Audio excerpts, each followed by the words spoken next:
Tantor Audio, a division of Recorded Books, presents The Worst Thing We've Ever Done, One Juror's Reckoning with Racial Injustice, by Carol Menaker.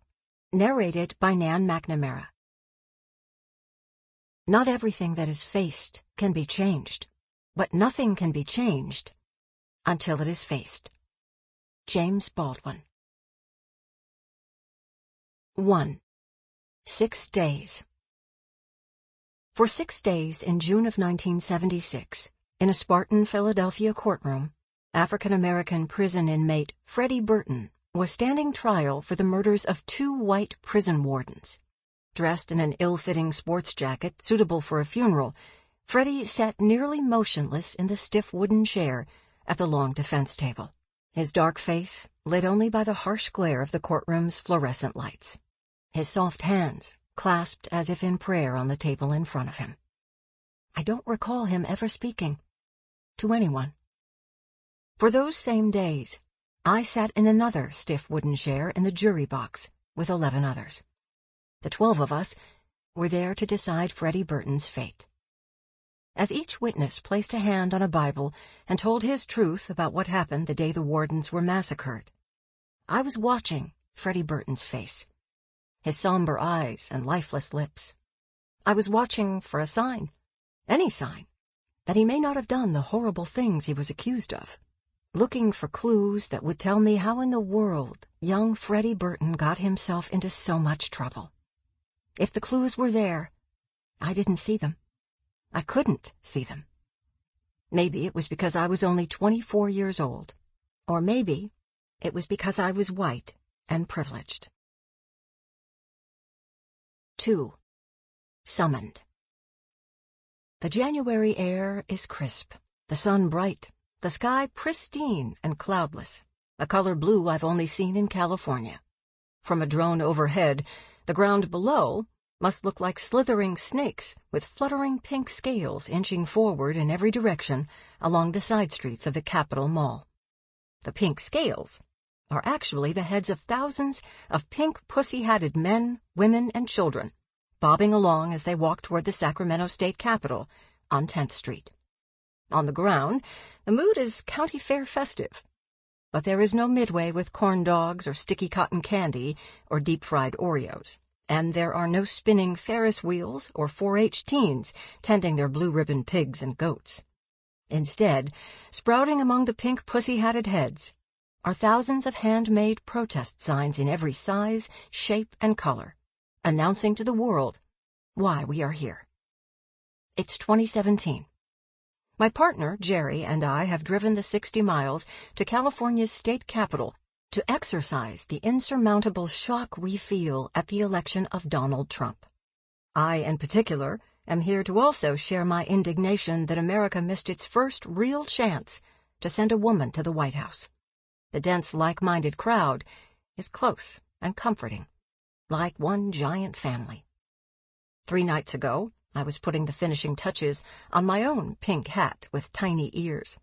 I hadn't looped a soft strand of yarn over a pair of knitting needles in more than 5 decades. The click of the metal kept the same steady rhythm that my mother's needles had long ago, as she showed me how to move the yarn front to back to make even columns of stitches. Then, I had used remnants of navy and red yarn from a classic 1960s tennis sweater my oldest sister knitted years before. This time, I carefully chose a heathered pink from the few remaining pink skeins on the shelves of a local craft store. I was lost in those stitches. Yarn in back, knit 2. Yarn in front, purl 2. Yarn in back, knit 2. Yarn in front, purl 2. Counting the stitches was a gentle meditation that took my mind, at least for a few minutes, off the helplessness I'd been feeling since the night last November when the presidential election results came in. It was late when I got home from a choir rehearsal to find Jerry and his daughter Emily somber-faced in front of the television. "What's up?" Their 2 heads shook no in unison. "What's up?" I said louder. "Trump won? You're kidding, right?" Their 2 heads shook in unison again. Emily was the one with the courage to speak. "Yes, he won." The 2 of them just sat there, numbed by the droning of the news. I turned away, walked upstairs to my bedroom, closed the door, and sat on the floor at the foot of the bed, hugging myself. Now we are at the Women's March in Sacramento to share our grief. The last time I marched with so many others was in 1970. I was a young freshman at Penn State when Ohio National Guardsmen opened fire on peaceful Vietnam War protesters at a university campus in Kent, Ohio. I have been haunted ever since by the Life magazine photo of Marianne Vecchio kneeling over the lifeless body of Jeffrey Miller.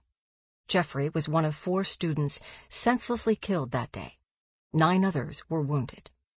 It was another scary time. But now I am here where the collective energy of tens of thousands of hearts beating in rhythm and that many voices shouting in unison is staggering. What do we want? Justice. When do we want it? Now. As I let the waves of chanting roll over me, I want to hug each and every pink-hatted creature here. Thanks to them, the piano wire-tight feeling in my chest eases just enough so I can take a deep breath. At least for these few hours, everyone here believes our voices will be heard. It's nearly 5 p.m. when we pull up in front of our gingerbread-trimmed Victorian. I'm still high from the day's rally. It feels good to be out of the darkness and into hope. Jerry takes the ritual walk across the street to our rural mailbox. I grab our day packs from the back of the minivan and head to the porch, thinking about what to make for dinner. I'm hungry. Any mail for me? Yeah, but you're not gonna like it. Is it my credit card bill?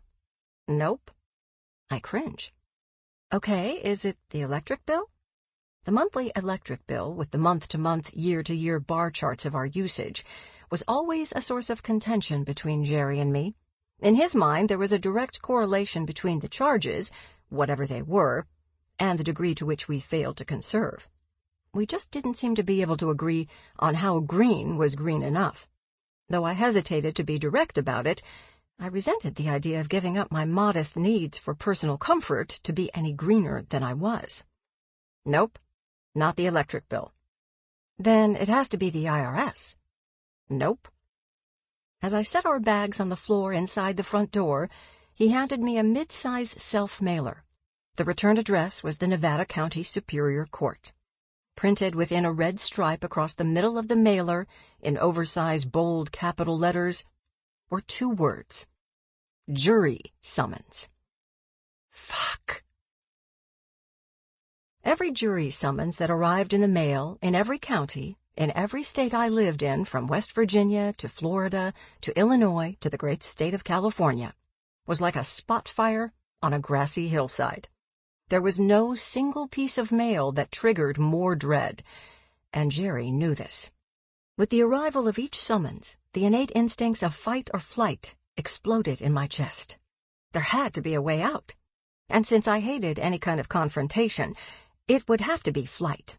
I will say with little compunction that I would lie, cheat, or steal to get out of this particular civic responsibility. Well, I wouldn't cheat or steal, but I would lie. Outrageous, opinionated, far from the truth answers about biases I have against law enforcement and those who break the law. Or maybe it would be better to just stand up and tell the judge it simply wasn't possible for me to serve.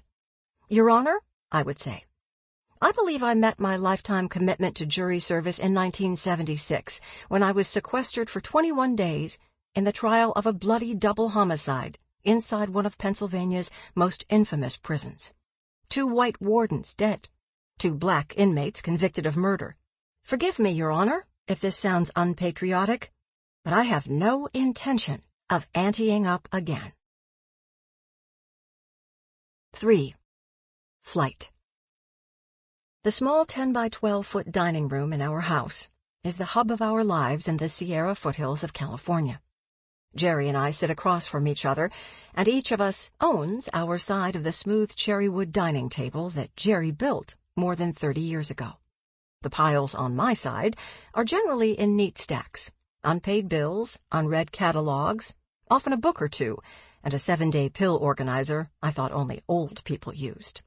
When my stacks get too high, I move them from the table to the empty chair next to me, where my backpack and hat hang off the back corner. These days, I need as much space to breathe as I can get. Jerry would be lying if he said he has less stuff on his side of the table than I do on mine. Not that it matters, but he has folders with records of his doctor visits from the last, I don't know how many years, at least 6 pens, you can never have too many pens, recycled calendar pages for note-taking, a whole raft of daily reminder notes about things he needs to remember, and 2 little books with his computer logins and passwords, both of which routinely fail him when he tries to access his online accounts. When his pile gets too big, he moves it somewhere else and starts over. I'm not fond of his dependence on these miscellaneous colored Post-it notes. It only reminds me that he can't remember as much as I can, which leaves me in the unwelcome position of remembering all the details of both of our lives.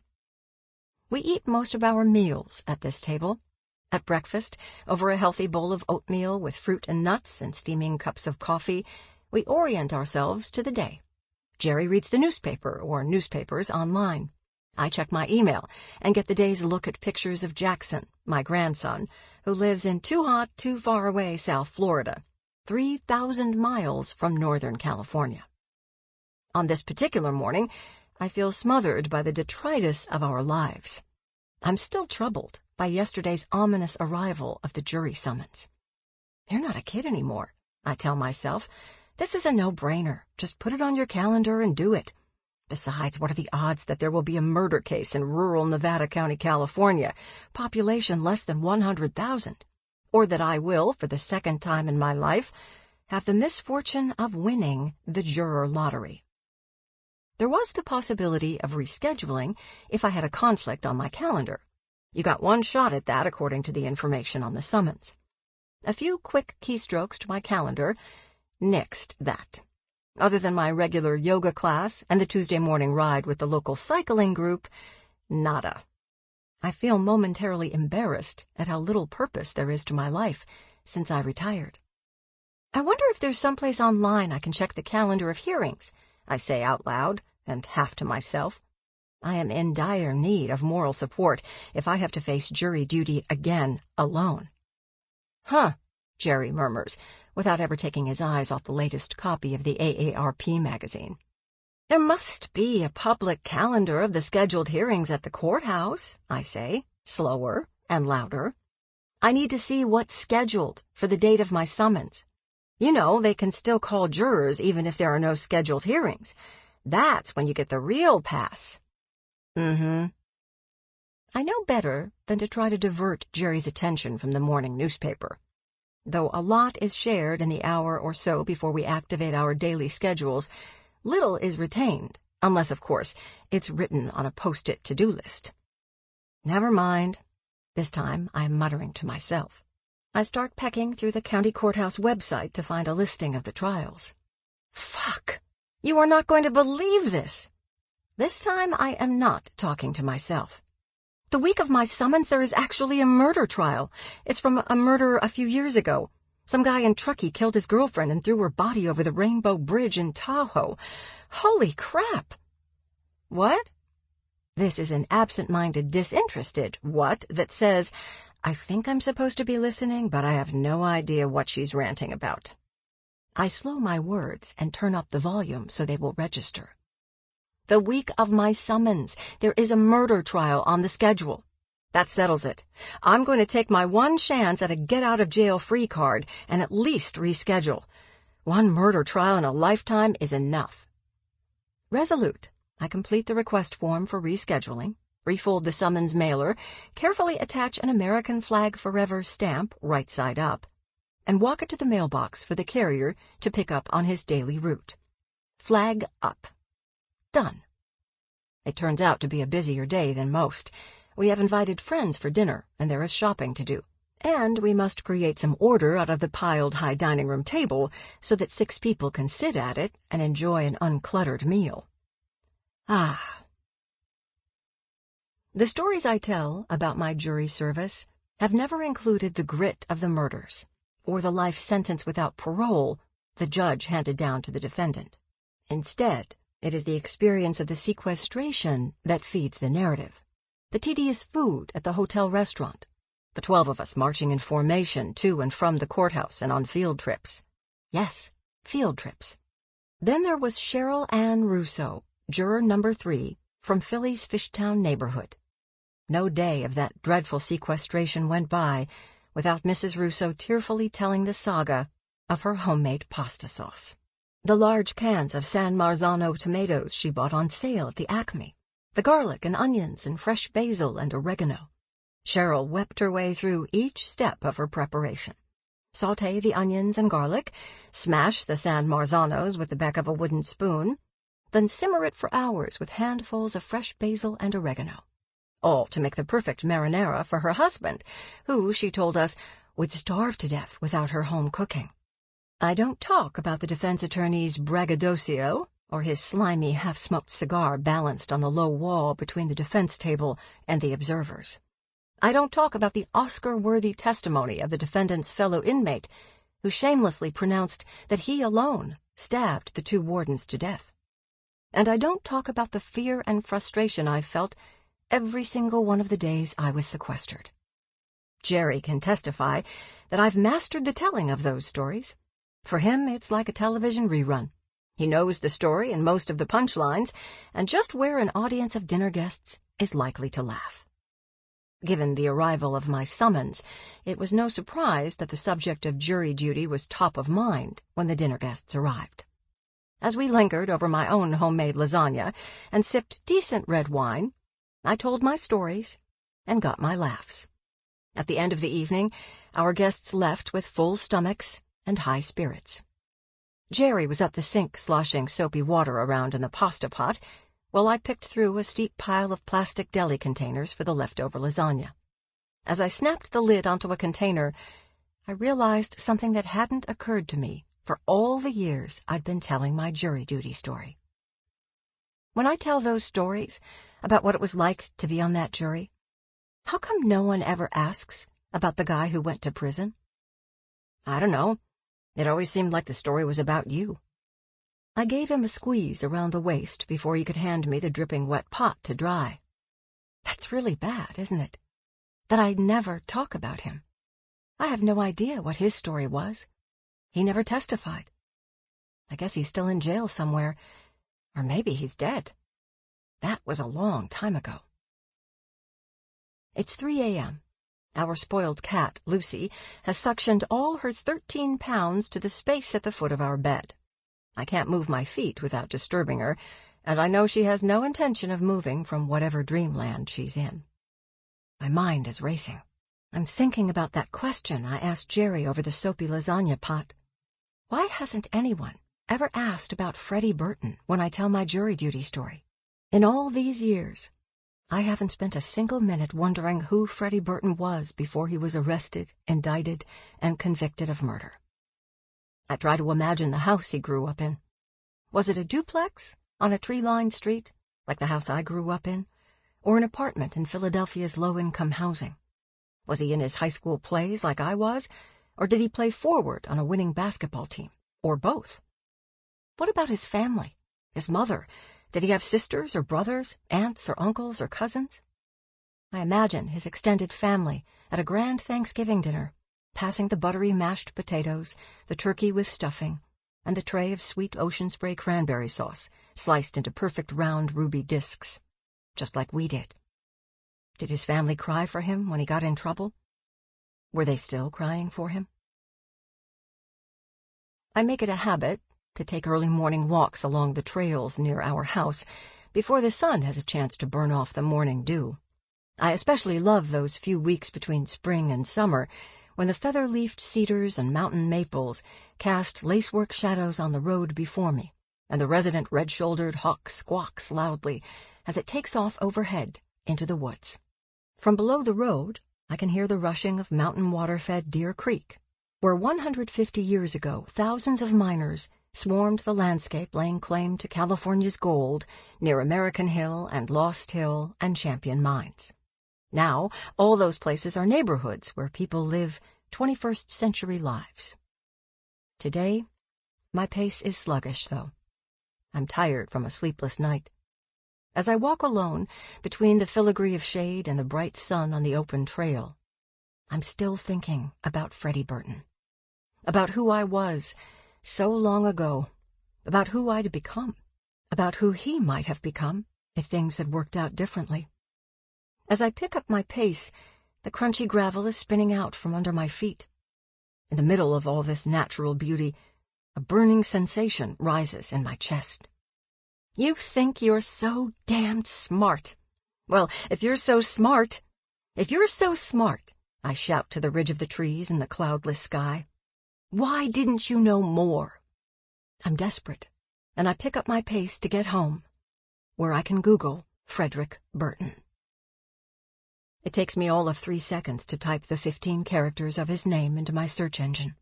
The search rolls out more Frederick Burtons than I want to count. An American actor, a real estate agent in Fort Lauderdale, a 19th century Irish painter named Sir Frederick Burton, without a K. There are Frederick Burtons in Manchester, New Hampshire, Houston, Texas, and Myrtle Beach, South Carolina. I keep scrolling.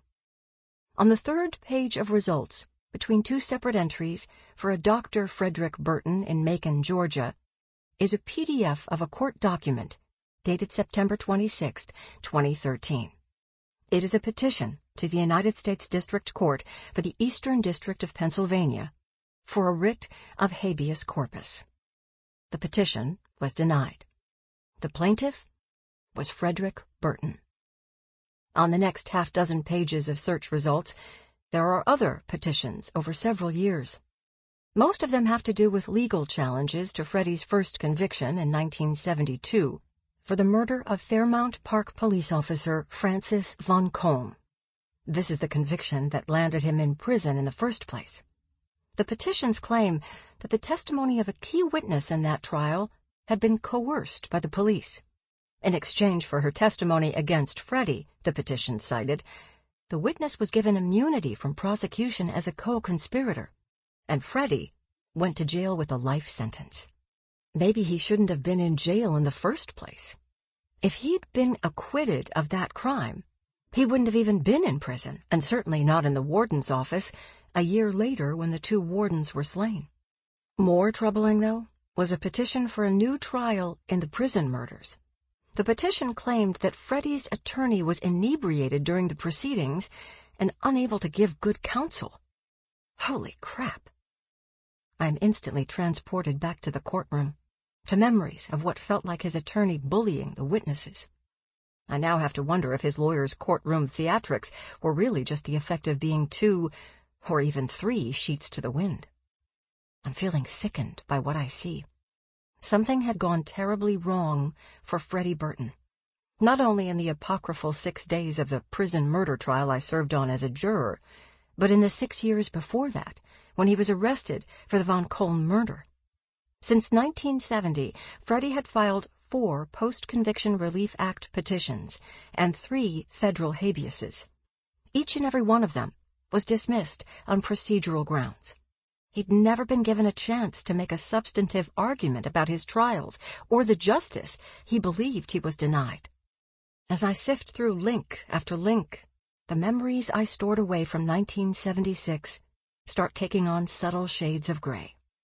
What I was certain of in 1976, I am not certain of now. My heart goes out to Freddy Burton, and my mind is doing everything it can to catch up with it. For reasons I can't explain, a certain resolve comes over me. Maybe it's because it's looking like Freddy Burton may have been wrongly convicted twice, that maybe he'd unjustly spent almost 50 years in prison instead of growing old with his children and grandchildren. Maybe it's because I know that if I was part of such a travesty of justice, I need to make it right. It all seems to come down to that. Doing the right thing, whatever that is. To do that, I need to know more. The older, wiser human being in me needs to know more. Among the links to Frederick Burton warring around cyberspace is one with a simple heading: Free Frederick Burton. I see that it was posted by Jonathan Gettleman a white civil rights attorney in Santa Cruz, California, only 200 miles from my front door and 3,000 miles away from the Keystone State of Pennsylvania. From his photo, I peg him in his early 40s. There is also a photo of Freddy in an orange prison jumpsuit. He is not alone in the picture. I don't know who the others are. This is the first website in the pages of search results I've found that confirms that Freddy is alive and still racking up the years of his sentences in a Pennsylvania prison. Like the petitions that surfaced online, Jonathan Gettleman's posting claims that Freddy's 1972 conviction of the Von Koln murder was unfair, that the Philadelphia District Attorney's Office had obstructed justice and turned a blind eye to the perjury of the only witness to testify against Freddy. But there is one important question that is left unanswered in Mr. Gettleman's narrative.